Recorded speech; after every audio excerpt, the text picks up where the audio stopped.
Today we are at the fish hatchery and we have our photographers on site today, and we are going to speak with two here. I have Brittany, Kahl, and John Mitchell, and we are here with some of their photos, which are absolutely outstanding. Got some great websites that we can send you to, and I will link those as well. All right, so John, tell us a little bit about shooting at the hatchery. Well, it's a beautiful place to come.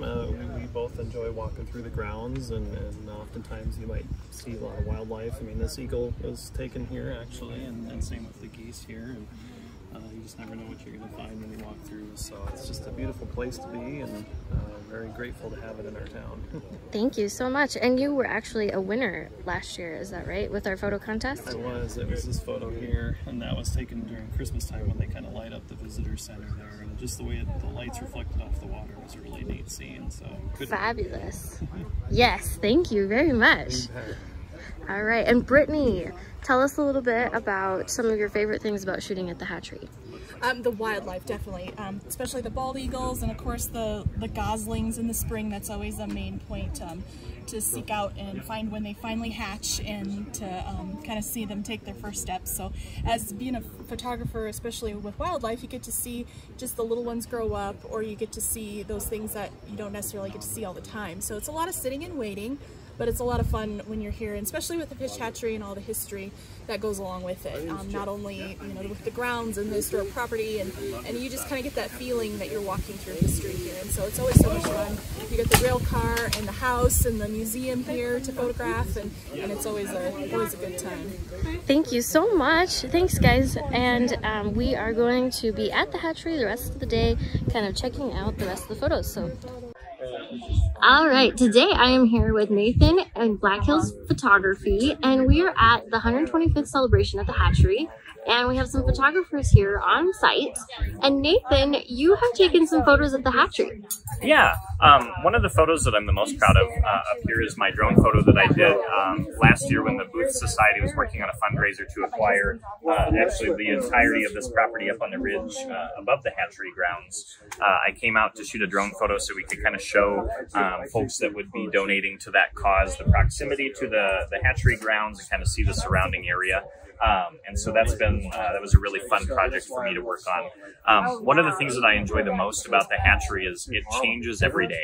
You can come up and you can shoot the same photo every day, and it's going to look different up here because the leaves are a different color, or the lighting's different, or maybe there's another piece of wildlife or animal that's come through the area that wasn't there the day before, and you really get a different look at everything every day you come up here. We're so fortunate to have the DC Booth Hatchery here in Spearfish. It's a great attraction for people that are coming through, or our kids. We have a 4-year-old and a 2-year-old, and it seems like the only thing they want to come do is feed the fish at the hatchery every day, and so we're very blessed to have them here in our community. Thank you so much, Nathan, and we appreciate you here and adding your talents to the day and to our hatchery collection. So thank you so much. Yeah, absolutely. Hi everyone, I am back here at the hatchery. We are celebrating our 125th anniversary, and I have Jeff McInally, and we are here at the photography presentation today. So Jeff, tell me a little bit about how you got into photography and how you like being at the hatchery. I've been interested in photography since high school. I worked on the newspaper and the yearbook, and I've worked as a freelancer and a hobbyist for years. The hatchery grounds are a beautiful place to shoot. There's lots of fun stuff to explore. So it's a beautiful place. Yes. So tell me a little bit about the photos that we have here today. The two on the outside, these are a few landscape shots, some Black Hills rocks, familiar rock formations from the hills. You recognize the the rocks at Sylvan Lake. Sylvan Lake. Yes. I like this one because it looks like a big lizard. Yes. I call it the lizard of the lake.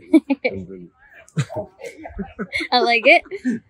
and then this one here, this is a cathedral spires here, and it just happens to look like a big fish in the sky. So I thought that was a keeper. Yeah. And then there's the Mickelson Trail, familiar Mickelson Trail in the fall. It's a beautiful shot. Then this is I'm also a cyclist, so this was just a wonderful fluke I captured on a rest stop riding up the canyon one day. Awesome. And this is down outside of Custer, Black Elk Wilderness. There was a fire there in the bug trees, and I just it looks like another rock formation. It's like a big sleeping giant. Yeah. I like that piece. That's awesome.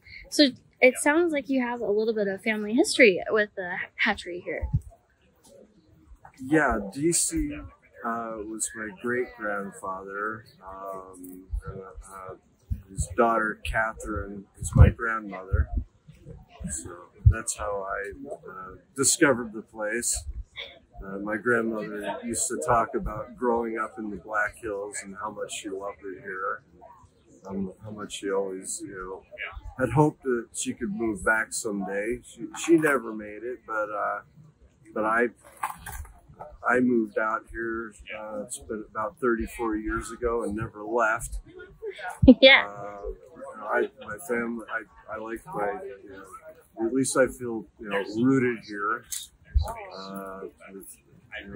Ruby, since Ruby was a music teacher at BH, and my grandmother went to school here for a couple of years, and I graduated from Black Hills as well. So it's 3 generations of Black Hills